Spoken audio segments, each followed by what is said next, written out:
안녕하세요. 김태성의 머니입니다. 저는 아나운서 박채은입니다. 네, 김태성 대표님 안녕하십니까? 안녕하세요. 네, 오늘 준비하신 내용이 워렌 버핏과 관련된 내용이라고 하시는데요. 혹시 어떤 내용일까요? 얼마 전에 워렌 버핏이 이제 주식을 처분했다라는 뉴스들이 나오면서 야, 이게 세계적인 뭐 경제 참사 내지는 경제 폭락의 징조냐 뭐 이렇게 좀 보시는 분들이 있어서 그 부분을 좀 설명을 드리고요. 워렌 버핏이 지금까지 투자를 어떻게 해왔는지 뭐 간략하게 설명드리고 우리는 그럼 워렌 버핏에 투자를 할 수 있는 건지 여기까지 제가 오늘 말씀을 드려보려고 합니다. 네, 그럼 과거에도 버핏이 현금 보유량을 늘린 적이 있었는지 그리고 그 이후에 세계 경제에 어떤 일이 일어났는지 그 전례가 있다면 어떤 걸까요? 제가 행동경제학 관련 얘기를 할 때 군중심리를 말씀드렸어요. 그래서 돈을 벌려면 대중과 반대로 가라 라고 말씀드렸는데 워렌 버핏이야말로 정말 그 대중과는 완전 정반대로 가서 엄청난 성공을 거둔 뭐 대표적 케이스다라고 할 수 있고요.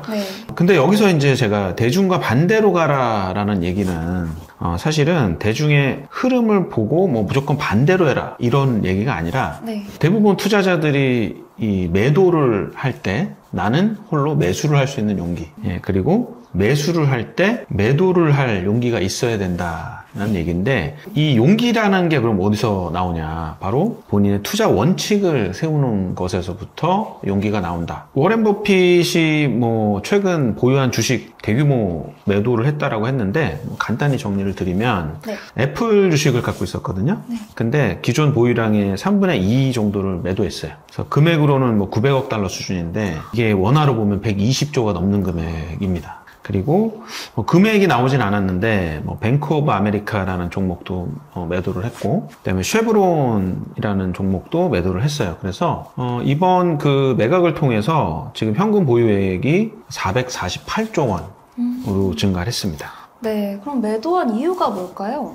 기본적인 이유는 미국의 주식시장이 조정 국면으로 갈 가능성이 높다고 판단했던 것 같아요. 일단 현재 뭐 미국의 그 주식 인덱스 중에 하나인 S&P 500의 PER이 20배가 넘는다. 그래서 시장이 지금 너무 과대평가되어 있다.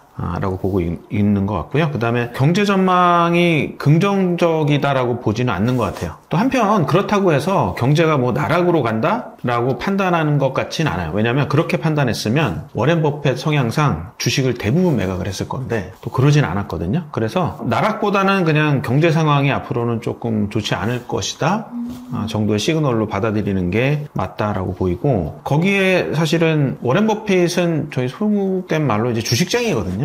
그렇기 때문에 주식의 과대평가가 돼 있다라는 의미로 받아들여야 되는데 이건 다시 말하면 여기 이후에는 사실 더 먹을 게 별로 없다 라고 판단을 한 것 같아요. 그래서 또 일각에서는 이 워렌 버핏 후계자들의 포트폴리오, 투자 포트폴리오 재구성을 돕기 위해서 현금을 확보해줬다라는 의견도 있고 기본적으로 지금의 그 워렌 버핏 매도를 어떻게 받아들일 거냐 약간 워닝 시그널을 준다라고 볼 수 있을 것 같고요. 과거를 보면 현금 비중 늘렸을 때 시장이 굉장히 안 좋았던 적이 많아요. 그래서 주의할 타이밍인 거는 맞는 것 같다. 그래서 미장이라고 저희 얘기하는데 미국 주식에 투자하시는 분들은 지금부터는 조금 그 안테나를 더 세우시는 국면으로 가야 되지 않을까라고 보고 있습니다. 과거에도 이런 식으로 현금 비중을 높인 적이 있을까요? 그리고 또 그때마다 큰 경제 위기가 찾아왔었는지도 궁금합니다. 일단 뭐 2000년에 닷컴 버블 붕괴됐을 때 현금 비중을 늘려서 우량 기업 매수를 하면서 굉장히 좋은 성과를 거뒀고요. 가장 눈에 띄는 거는 2008년 금융위기 직전이에요. 2008년도에 금융위기가 있었는데 2007년 말 당시에 현금 비중을 굉장히 높게 갖고 있었고요. 현금성 자산 470억 달러를 보유를 하고 있었다라는 얘기가 있는데 이게 2008년도 금융위기가 닥치면서 워렌 버핏이 이제 정말 죽죽을 하게 되죠. 그래서 골드만삭스, GE 같은 엄청난 기업에 투자를 해서 굉장히 뛰어난 투자 성과를 올린 경험이 있습니다. 우리가 워렌 버핏 하면 세계적으로 주식을 통해서 크게 성공한 투자자라고 많이들 알고 계시잖아요. 근데 워렌 버핏이 투자사를 운영하는 것일까요? 많은 분들이 사실 워렌 버핏의 이름을 들어봤고 주식을 네. 한 번이라도 해보신 분들이라면 뭐 안 하시는 분들도 사실 워낙 세계적인 부자라서 그렇죠. 다들 부러워하면서 이렇게 보고 계실 텐데 대부분이 단편적인 에피소드들을 들어보셨을 거예요. 네. 그래서 뭐 워렌 버핏의 투자 원칙 같은 거, 돈을 잃지 마라. 이게 1원칙. 2원칙은 1원칙을 절대 잊지 마라. 네, 뭐 이런 얘기들도 있고 한데 그래서 사람들이 워렌 버핏이 펀드 매니저라고 생각하는 사람들이 의외로 많아요. 근데 워렌 버핏은 투자자이기는 하지만 펀드 매니저는 아니에요. 정확히 말씀드리면 워렌 버핏은 버크셔 해서웨이라고 하는 회사의 회장이자 CEO고요. 이게 1965년부터 CEO를 해왔어요. 그러면 워렌 버핏은 한 회사의 대표인데 어떻게 투자계에 그렇게 이름을 날리면서 투자를 하고 있는 걸까요? 워렌 버핏은 버크셔 해서웨이라는 회사를 통해서 주식을 사고 팔고 있고요. 네. 근데 단순히 주식을 뭐 사는 수준을 이제 넘어섰어요. 네, 그래서 괜찮은 기업들은 아예 인수를 해버리면서 사업의 포트폴리오를 확장을 하고 있고요. 네. 다양한 기업을 지금까지 인수를 했는데 가장 최초로 인수한 회사가 보험회사 내셔널 인데니티 컴퍼니라는 회사가 있고 시즈 캔디라는 회사도 있고요. 그다음에 버팔로 이브닝 뉴스 언론사예요. 그리고 네브라스카 퍼니처 마트 같은 가구 회사도 인수를 하고요. 결과적으로 버크셔 해서웨이의 투자 성과가 네. 바로 워렌 버핏의 투자 성과로 볼 수가 있습니다. 그리고 워렌 버핏은 사실은 이제 자신이 투자한 투자의 철학, 네. 운용 관련 내용들을 정리해서 주주서한으로 보내는 걸로 유명하는데요. 네. 본인이 직접 작성하는 유일한 자료라고 보시면 돼요.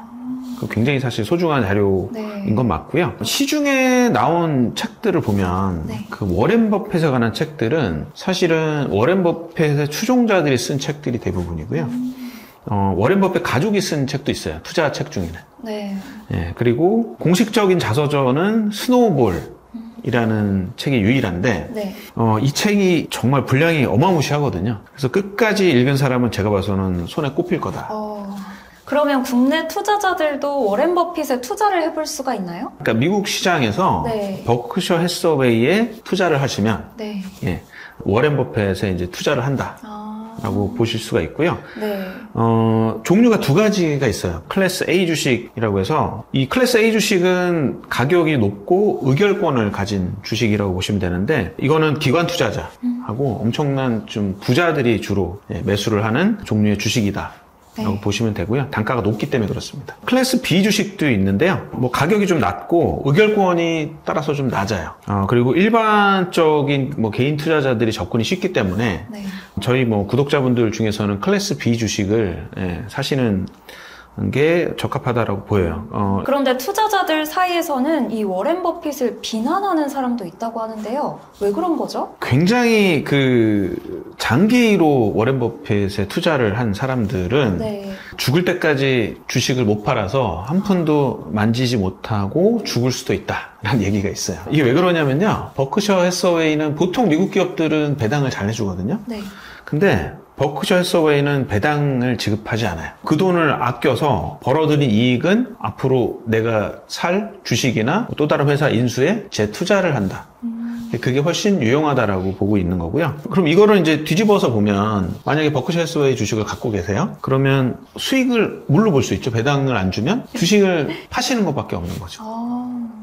버크셔 해서웨이 투자자들은 배당 수익은 없어요. 네. 그러면 뭐만 있냐면 주가 상승에 따르는 차익만 볼 수 있는 거죠. 문제는 그럼 뭐 장기로 투자한 사람들 주식 팔면 되지 뭐가 문제야? 라고 하실 수 있는데 미국은 이게 양도세를 매기거든요. 네.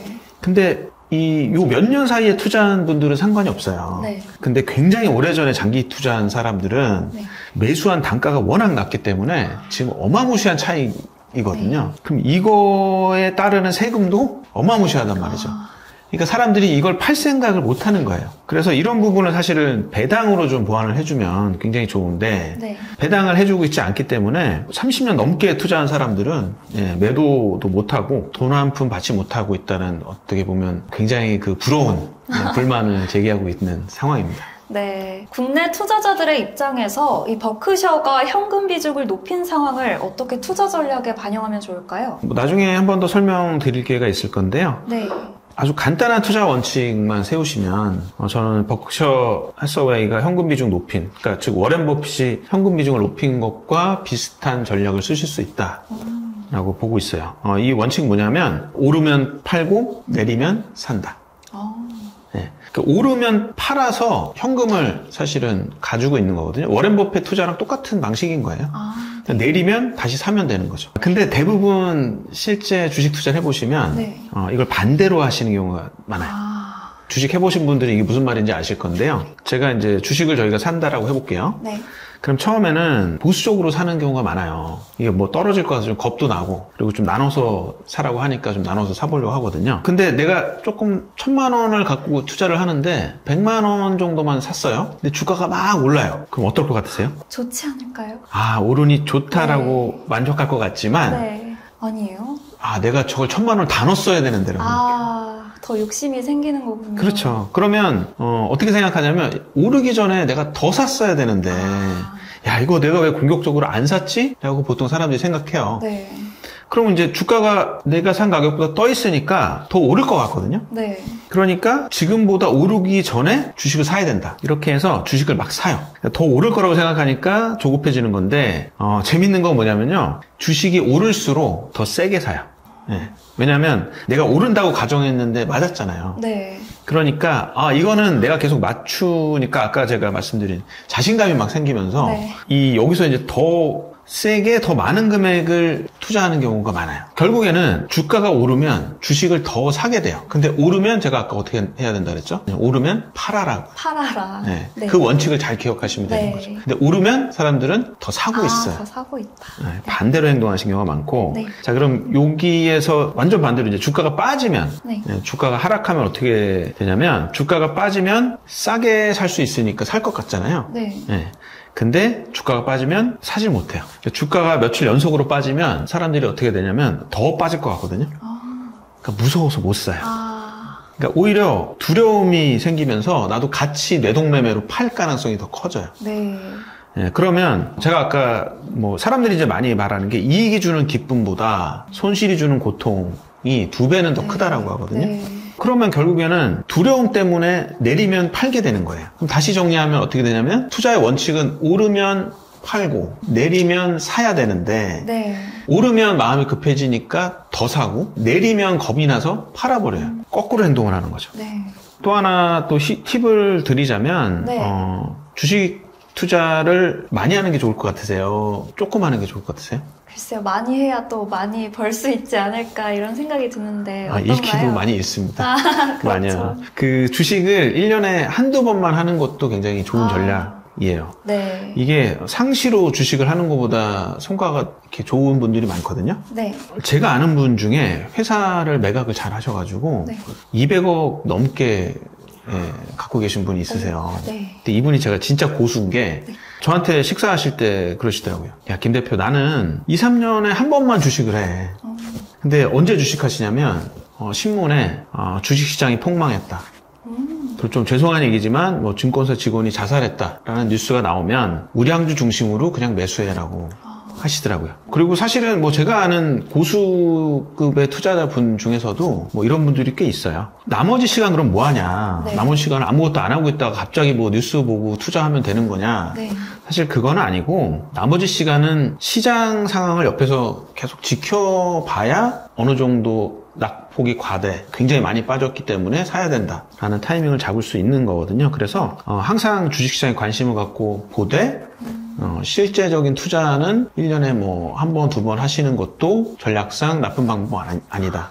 본인 스타일 따라서 좀 고려를 해보시는 것도 저는 나쁘지 않다라고 보고 있어요. 네, 그러면 상장사를 컨설팅 하시는 입장에서 버크셔의 최근 행보를 통해서 기업인들이 참고해야 될 만한 내용이 있을까요? 제가 주식시장 상장된 그 회사들을 컨설팅을 하는데 항상 좀 드리는 말씀이 있어요. 회사가 좋을 때 시장에서 자금을 조달하셔라. 보통 보면 항상 회사가 안 좋을 때 주식시장에 자금을 조달하거든요. 네. 이게 보통 이런 경우가 뭐냐면 좋을 때 자금 조달을 해야 되는 이유는 뭐냐면 회사가 좋으면 회사의 가치가 높게 평가받잖아요. 아, 네. 그러니까 가치를 높게 평가받으니까 투자 금액을 모집하는 것도 수월하고 예, 그리고 투자자들도 그 좋은 회사라고 생각을 하니까 좀 기꺼이 투자해 주시는 경우가 많아요. 그리고 항상 여기에 따라와야 되는 건 뭐냐면 그냥 단순히 뭐 돈만 뭐 시장에서 확보한다 이런 게 아니라 비전, 목표 같은 것들이 명확하게 있는 회사라면 회사가 좋을 때 시장에서 자금을 추가로 더 확보를 하셔라 라고 말씀을 드려요. 근데 대부분 그 경영자들이 이렇게 생각을 못하는 이유가 있어요. 뭘까요? 회사가 상황이 좋다는 얘기는요. 네. 회사가 돈을 지금 벌어들이고 있다는 얘기거든요. 아, 그 얘기 뭐냐면 회사의 본원 영업을 하시면서 벌어들이는 돈만으로도 네. 충분히 뭐 속된 말로 먹고 살만하다. 그리고 투자도 좀 할만하다라고 생각하시니까 시장에서 자금 조달을 안 하세요. 근데 이분들이 문제가 언제 발생하냐면 항상 업이라는 게 업사이클도 있고 다운사이클도 있거든요. 네. 그럼 업사이클에서 자금을 확보해 놓으면 다운사이클을 버텨줄 수가 있는데 네. 이걸 확보 안 하시고 넘어가면 다운사이클이 왔을 때 버티지 못한단 말이죠. 근데 다운사이클이 뭐 6개월, 1년 이렇게 오면은 사실 상관이 없는데 네. 뭐 3년, 5년 이렇게 보릿고개가 오래 가는 경우들이 많아요. 네. 그럼 이 경우에는 대비를 안 한 회사들은 사실은 나중에 굉장히 안 좋은 상태에서 자금 조달을 시도를 하게 되고 이것도 무산되는 경우가 많아요. 무산이 되면서 회사가 매물로 나오게 되는 경우도 굉장히 많습니다. 네. 그래서 항상 회사가 상황이 좋고 주가도 좋고 그러니까 시가총액이 클 때 자금 조달을 고려하시는 게 좋다라고 네. 저희가 추천을 드려요. 지금까지 김태성 대표님과 이야기 나눠봤습니다. 대표님 마지막으로 해주실 말씀이 있을까요? 네, 저희는 뭐 항상 투자를 하시는 분, 네. 그다음에 오늘 투자를 받으시는 분들한테 도움이 될 만한 이야기들을 드리고 있습니다. 뭐 오늘 사실 드린 말씀이 두 가지를 다 담고 있다라고 판단이 되고요. 좀 도움이 되셨으면 구독과 좋아요 꼭 좀 부탁드리겠습니다. 네, 지금까지 김태성의 머니머니였습니다. 네, 감사합니다. 감사합니다.